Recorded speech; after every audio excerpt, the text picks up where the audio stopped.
Good morning and welcome to this Monday, May 23rd, 2022 edition of Trading Places Live at earningsbeats.com. I'm Tom Bowley, Chief Market Strategist here at Earnings Beats, and I'll be your host for the next 30 minutes featuring everything you need to know as you prepare for the trading day ahead.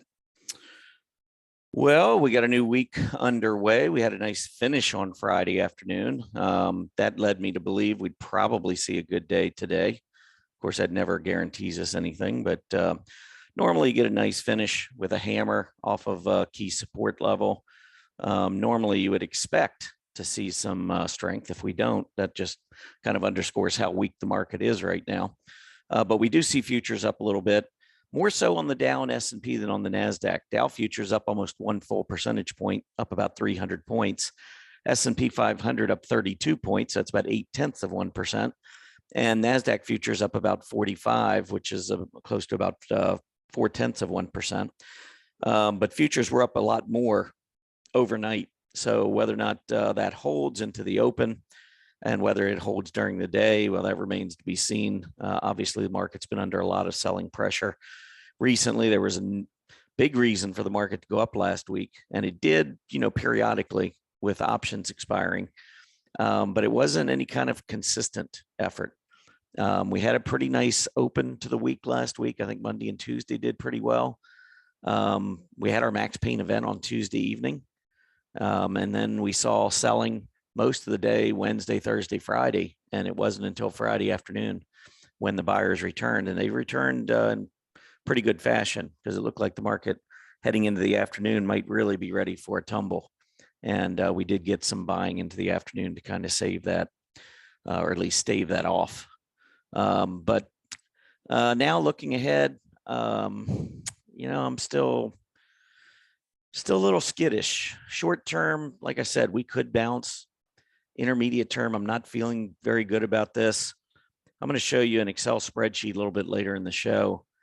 When we go from key highs and then we go through periods of selling, I like to just take a look and really dig into the numbers and see, is this being orchestrated to the downside? Are we really seeing accumulation, even though, maybe our eyes are deceiving us? We're seeing the prices go down, but sometimes you can see accumulation even when prices are dropping.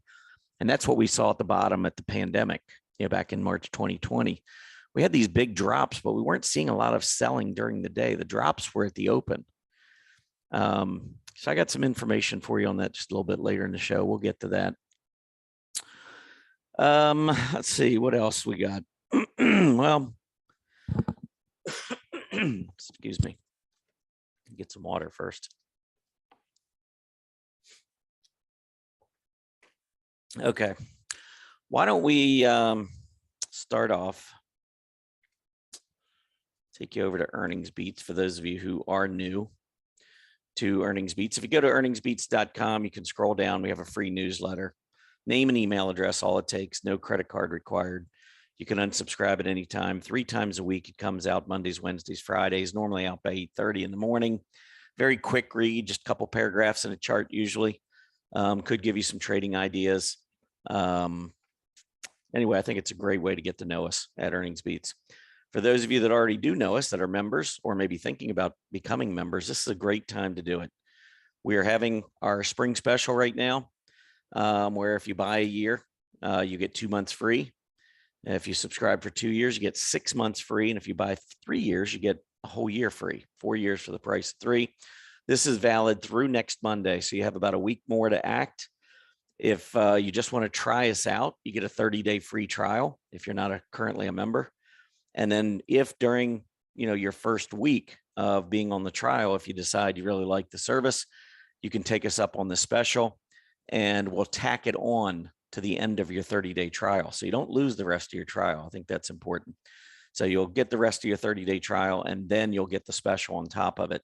So literally, if you extend out a year, you'll get not only the 2 months free, but you'll get the rest of your free trial. So technically it's like 15 months for the price of 12. Anyhow, you can click on that for more information over at our homepage. All right, so what happened on Friday? Well, we had the Dow Jones Industrial Average finish up 8 points.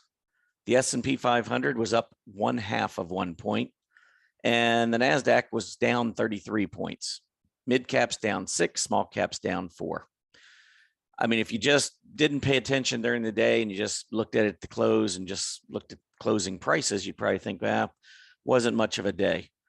But the Dow Jones, you can see, had broken well below 31,000. It was down quite a few points. I don't remember exactly how many it was, 400, 500. Anyway, came back and was up 8. So pretty good rally in the afternoon on Friday. S&P 500, same thing. We were all the way down to about 3,800.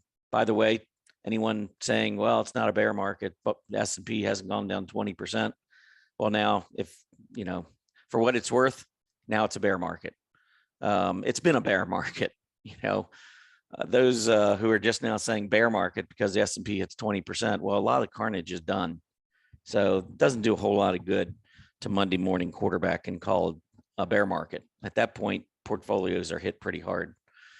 But, you know, if you've been following me, I've talked about this all year. I talked about the end of last year. This was not going to be a good start to the year.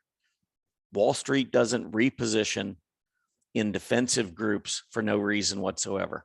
And there was massive repositioning into defensive groups that took place during the month of December, just as the S&P 500 was hitting an all-time high. Again, if you just follow the Dow and the S&P, you don't think anything's wrong. You know, you're going to all-time highs. But if you're an astute technician, you follow what's going on, the different relationships in the market, you'd see that the aggressive groups were underperforming the value groups. You know, growth was underperforming value. We had consumer discretionary underperforming consumer staples. We had all of those defensive groups leading, aggressive groups trailing way behind in December. And you add it all up and then throw in the sentiment, by the way, which was off the charts bullish, the most bullish ever. If you looked at the put call ratio.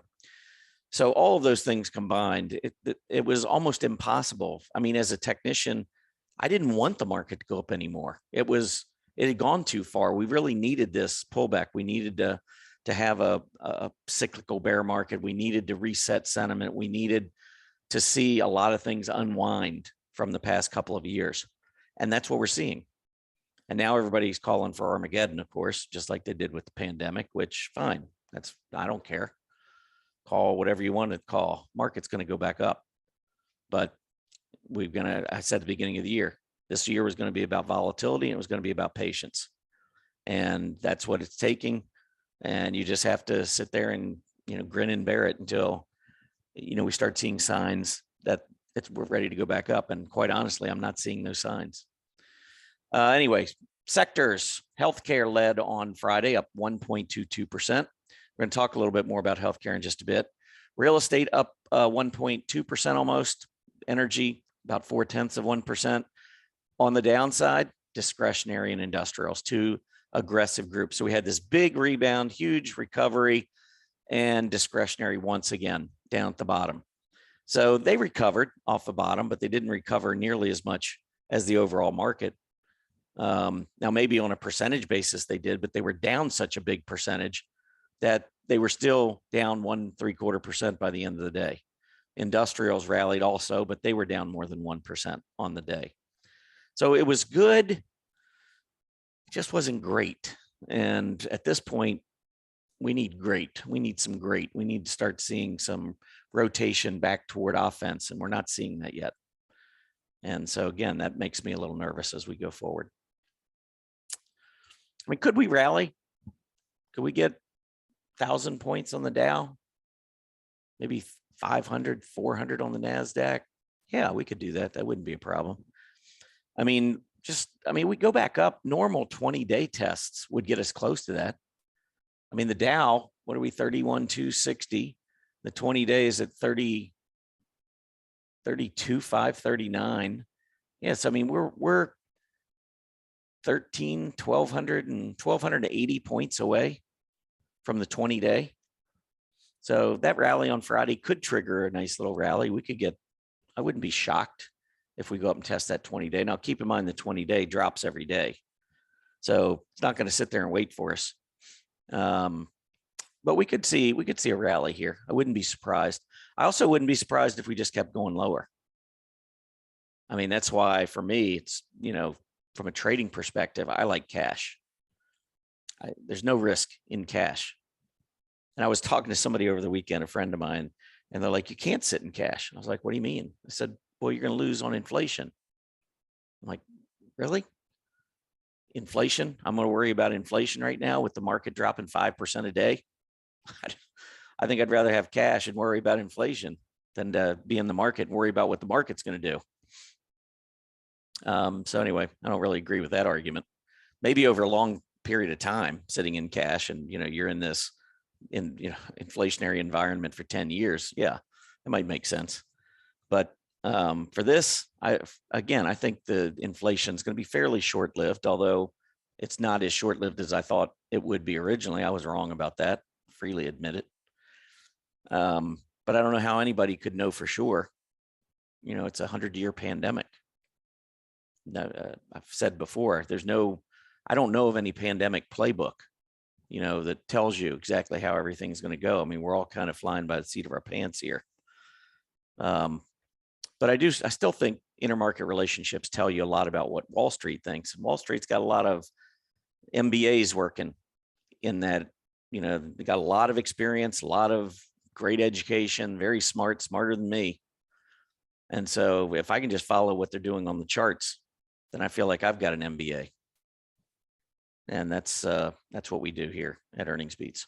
Anyway, let's move on. 10-year Treasury yield, get an update here. Currently, we are up 6 basis points, 2.85%.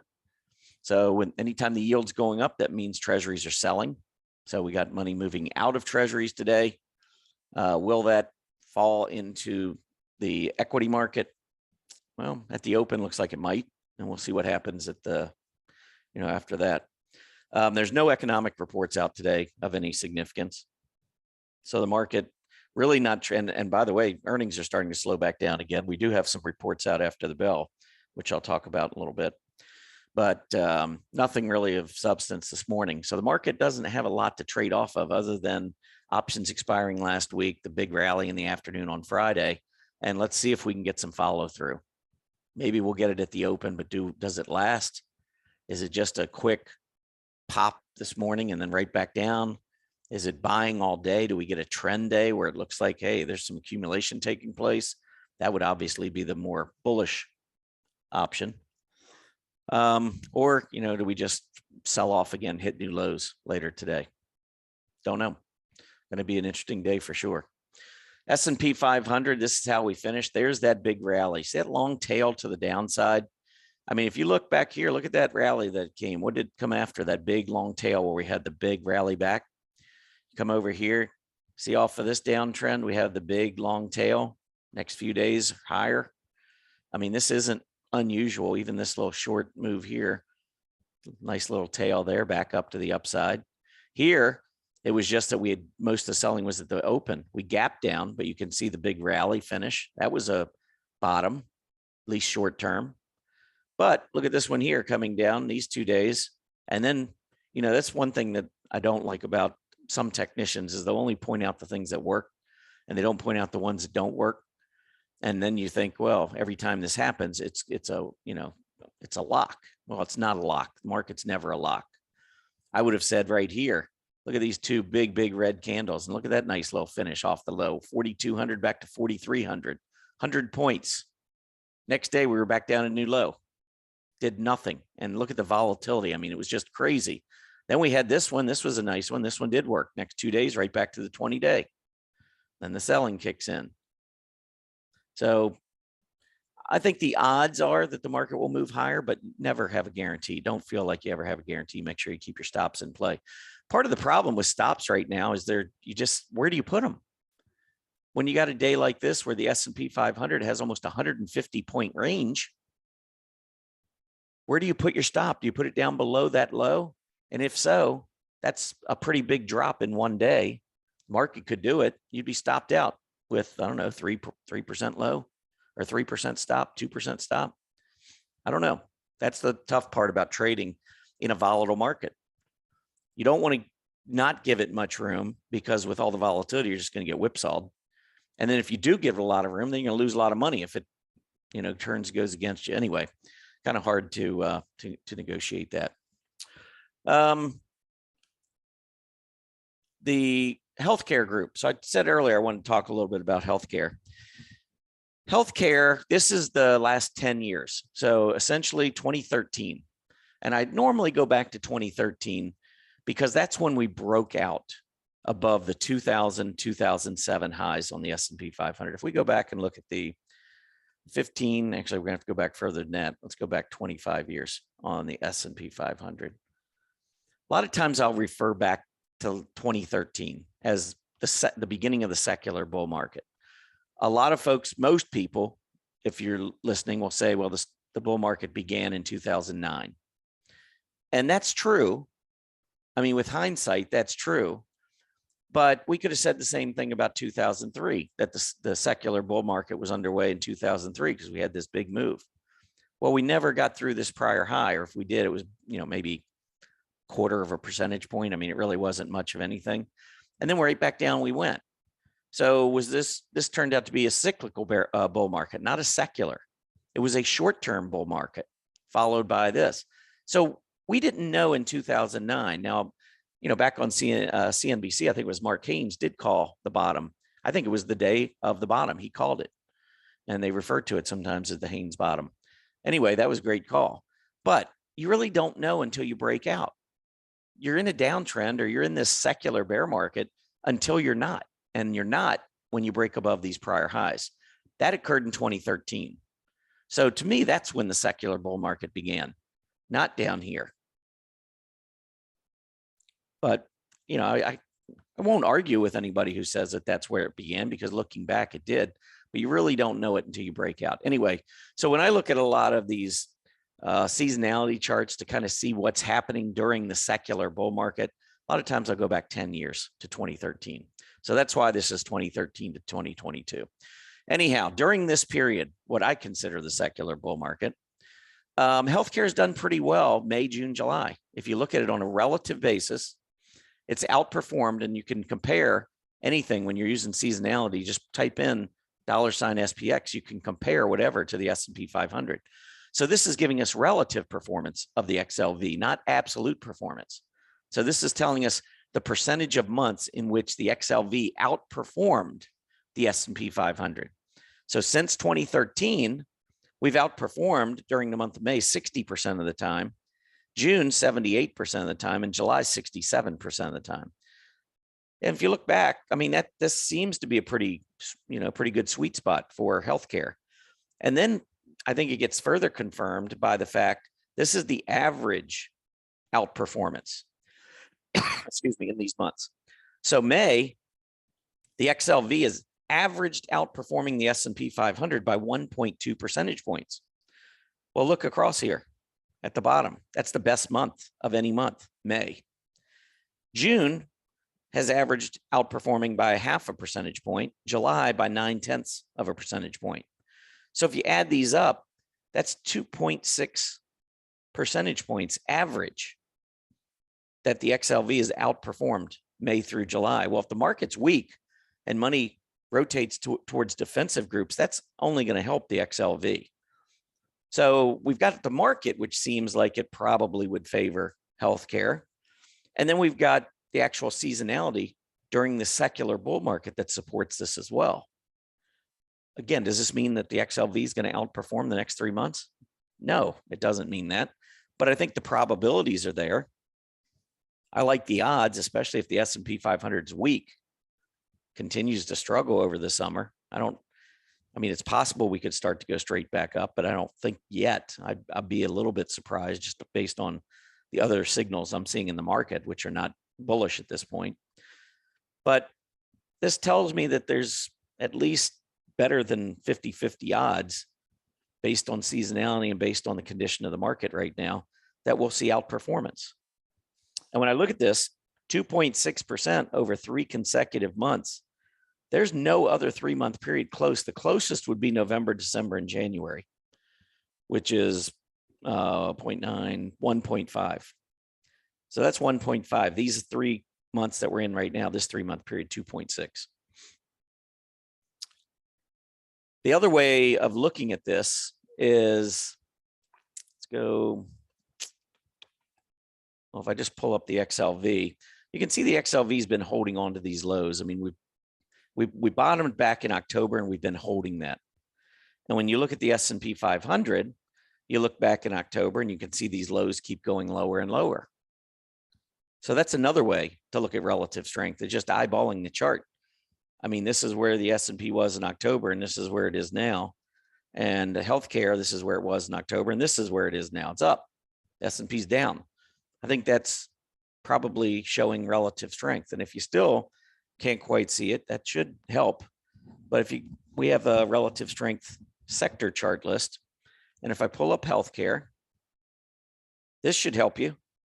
This is the XLV versus the S&P 500 going back to the end of October right here. That was the low. Look at this move on a relative basis. Now, it's not always going up on an absolute basis. Here's the absolute basis. It's just been going kind of sideways. But remember, the S&P has been going down. So on a relative basis, there's your strength in healthcare right now. And this is heading, this is May. Look at May. May's been the best month for the last, 10 years. And you can see it coming through again in 2022. So, our model ETF portfolio has a pretty good concentration in healthcare, and we're outperforming the S&P just over the last month by about 4 percentage points. We're still down, but if you're fully invested in this market, you can't really do anything but go down unless you're fully invested in energy. And of course, all you need is one word about a possible resolution to the war, and energy is going to take a big hit. So just keep that in mind if you're in energy. You still have to be careful. You want to be in energy, and we are in our portfolios a little bit, but you can't just throw everything into energy. You're going to wake up one morning and have a big shock. I don't know when it's going to be. I'm not saying I'm not predicting the end of the war. I don't see that on the chart. I'm an analyst, but I can't give you a foreshadow when we might see the war end. But that would be a big blow to the energy space, in my opinion, because at that point, I think crude oil prices tumble. All right. What else did I have? Oh, I tell you what I wanted to do. Let me bear with me one second. I'm going to show you an Excel spreadsheet. This is something I just went through and looked at. Kind of an interesting little thing. If you go back and look at that last move up, remember when I said the S&P jumped and hit the 20-day? That was back on May 4th. That's when it jumped up, hit the 20-day EMA. And that was the close. 429.06 was the close on the spider back on 5/4. And then what I have in here is I've just listed the open and the close every day for the spider going all the way through Friday's close. And I calculated what the opening gap was each day. So there's the gap on the 5th. There's the gap on the 5th. Here's the gap on the 6th, the gap on the 9th. And then this is what happened intraday. And I like to really pay attention to what happens intraday. Gaps to me that's manipulation. Sometimes, we're having big gap ups or gap downs because of Apple's earnings. That has a big impact on the overall market. But some days it's just headline stories and the market opens down. The spider opens down 4.5 points, and then it opens down 6, and then it opens up 6. I mean, this up and down at the open, nobody can get in and out on that. That's just market makers setting opening prices based on news overnight. And then, of course, that triggers what I consider to be amateur hour, which is the first hour of the morning. Because people see this, they see the gap down and they panic and they sell out. And then the market comes back later in the day, sometimes, not all the time. Anyway, so I like to see what's going on during a period of time, like from that high to where we finished on Friday. What's truly happening? Are we seeing a lot of manipulation? Is most of this move to the downside just gaps, or is it actual selling during the day? Because portfolio managers can't get out with a snap of a finger. They can't just say, we want out, and market makers say, okay, you're out, we'll take your shares. Somebody's got to sell. It's got to hit the market at some point. And so I like to follow the intraday action. And when I looked at the spider, over the past couple of weeks and couple of days, the spider's gone down 9%. 82% of that move to the downside was intraday. They're selling. That to me is distribution. That's intraday selling. Most of this move to the downside is intraday selling. If I looked at the Q, so keep that in mind. So that's 83%. The QQQ down 12%, 86% of it intraday. That looks like quite a bit of selling. Technology has been down almost 12%, 80% of it intraday. All right, seems like still a lot of distribution. Consumer discretionary is down 17%, 85% of it's during the day. It's gone down $29, the XLY, 25 of it is during the day, more distribution. Here's consumer staples, down 9.5%, 80% intraday. Again, lots of distribution. Then look at healthcare. Healthcare down 2%. Only 28% of it is during the day. Most of it's just gap downs. Do you see the difference? So again, I don't look at the market like everybody else. I don't look at it and just say, well, this was up or this was down. Maybe I think it's just CPA in me, being, in public accounting for 20 years. I just like to analyze. When I would audit companies, I just like to analyze. I like to try and find out what made companies tick and what was really driving their bottom line. Same thing for the stock market. What's really driving this move to the downside? Is it distribution? Is it a little bit of smoke and mirror? Should we be buying? Is it really some accumulation taking place? And I'm just not seeing it. I'm not seeing accumulation. I'm still seeing distribution. So I'd love to say, hey, you know what? We said the market was going to go down for a few months. Okay, let's just everybody jump in now. I'd love to say that. I don't think we've hit bottom. So I'm not saying that. Is it time to be building a position? Yes, I would be building a position. I would be using this weakness. Even though I think it goes lower, I would still be slowly accumulating with lower prices. The stock market, the history of the stock market tells us that that is a good strategy for the long term. So I think it's fine to be using this weakness to start building a position. But do I think you should expect that we're just going to turn around and go higher from here? I think it's a little early for that call.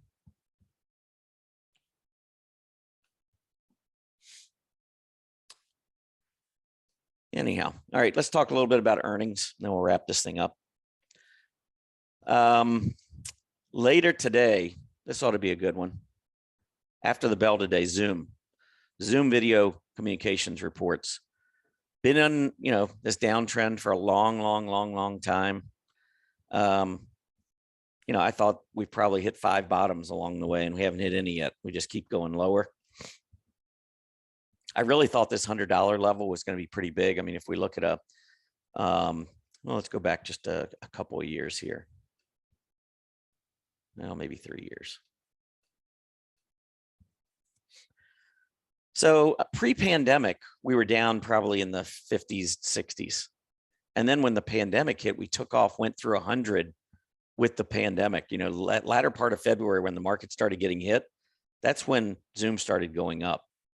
And so I thought when we got back to there, I mean, how can you say that the company is worth less today than it was back when the pandemic started? That to me is just hard to grasp because of how many lives they've reached, how many computers they're on now, it just seems like it's almost irrational for Zoom to be trading at less than where it was when the pandemic began.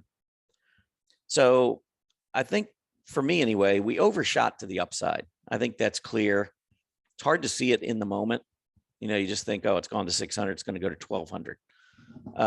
So in the moment, it's hard to see. Just like now, I think in the moment, it's hard to see that there's more value in the stock because it's been going down every day.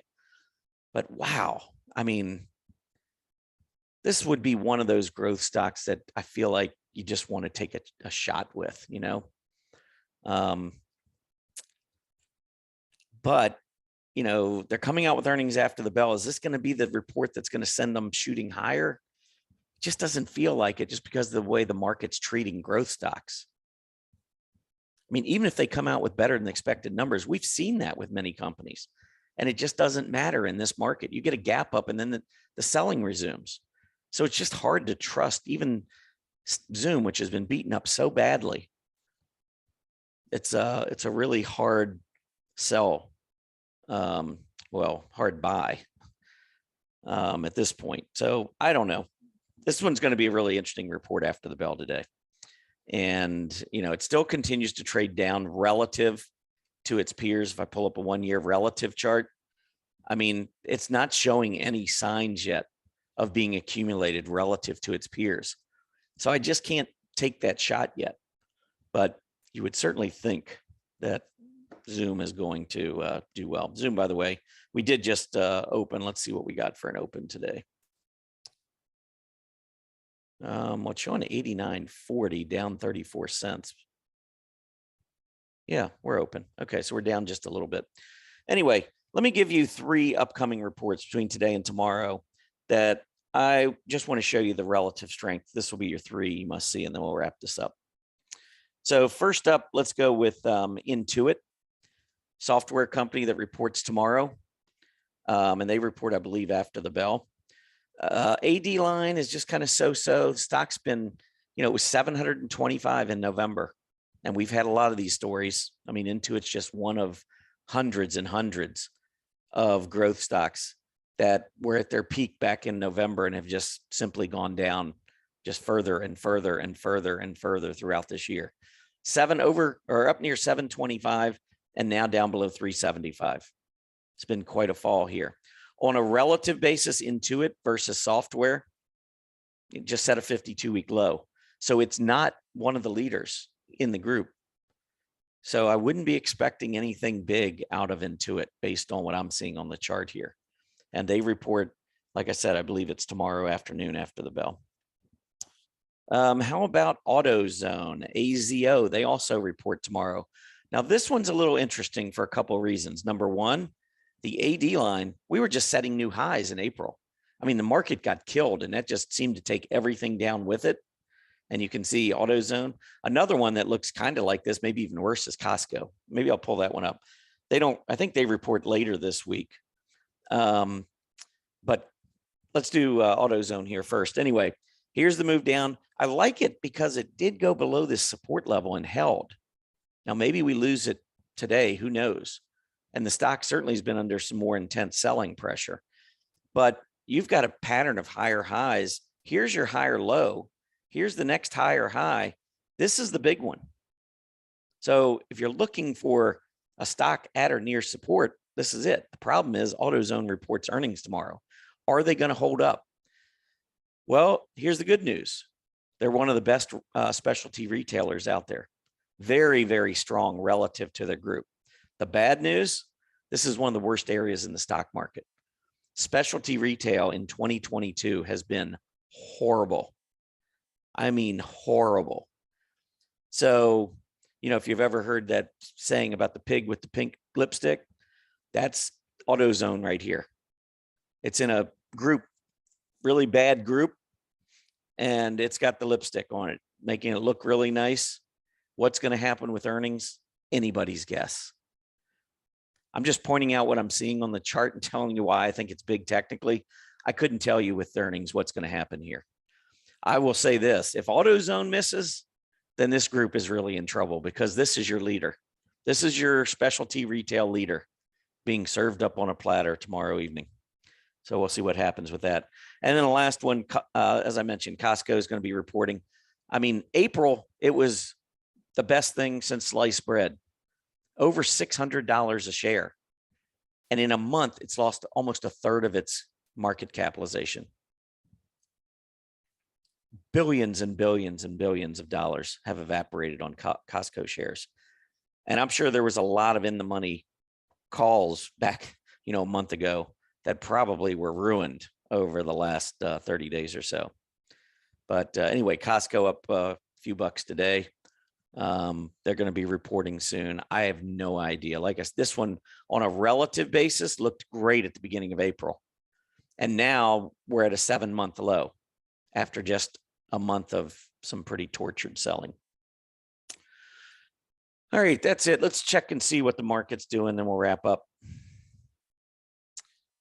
Still that not bifurcation, but just a lot more emphasis today on Dow stocks. We got the Dow up 323, more than 1%, S&P up 0.8%, NASDAQ only up 0.4% though. So on a relative basis, NASDAQ underperforming. That's a problem. The NASDAQ's been underperforming. Now we get a rally and they're still underperforming. It's not good. The VIX down slightly. I mean, why isn't that down more? It's Dow up 300 points, S&P up 33. I mean, the VIX down 1/3%, still up near 30. It's amazing how long we've stayed up in the 30s. I mean, if there's one positive this market is, the VIX is telling us there's a lot of fear in the market. And so that's how you carve out bottoms, is with fear. So this is good because we're getting a lot of the selling taken care of, but I just don't know if we've got it, if it's over. And we probably are going to need one panicked move to the downside to mark a bottom. And it could get ugly if that happens. So anyway, that's where we are right now as we start the new week. Still looking ahead in the summer. I think we've got to be patient. It's what I continue to stress to our members at Earnings Beats. Patience, patience, patience. If you're always in, you're a buy and holder. We have our portfolios, but because they're in all the time, they're not immune to all the selling and everything that's been taking place. We can do what we can to try to minimize the damage as much as possible, but it's really hard to make money unless, like I said earlier, you're completely in energy. That's about the only way, because that's the only group that's really been strong from an absolute price standpoint, continues to trend higher. All right, that's it for me. I'll be back tomorrow at 9 a.m. over at Stock Charts TV for your next episode of Trading Places Live. So feel free to join me over there. Again, 9 o'clock tomorrow. Just click on that Stock Charts TV link, and that'll take you right into the show. And I'll be back here at Earnings Beats on Wednesday. Remember, week to go on our spring special. Take advantage of it. Really, it's a great deal. I think, as far as our market guidance has gone over the last few years, I don't know that anybody's done better than we have. I'd like to know, see their predictions in real time. If there's been anyone out there that's done better. So if you'd like to, have us on your team, if you will, now's a great time. So make sure you go over to Earnings Beats and sign up for the digest if you haven't already, but definitely check out our spring special. All right, everybody have a great rest of your day, and I'll be back tomorrow over at Stock Charts TV for the next episode. Happy trading, everybody.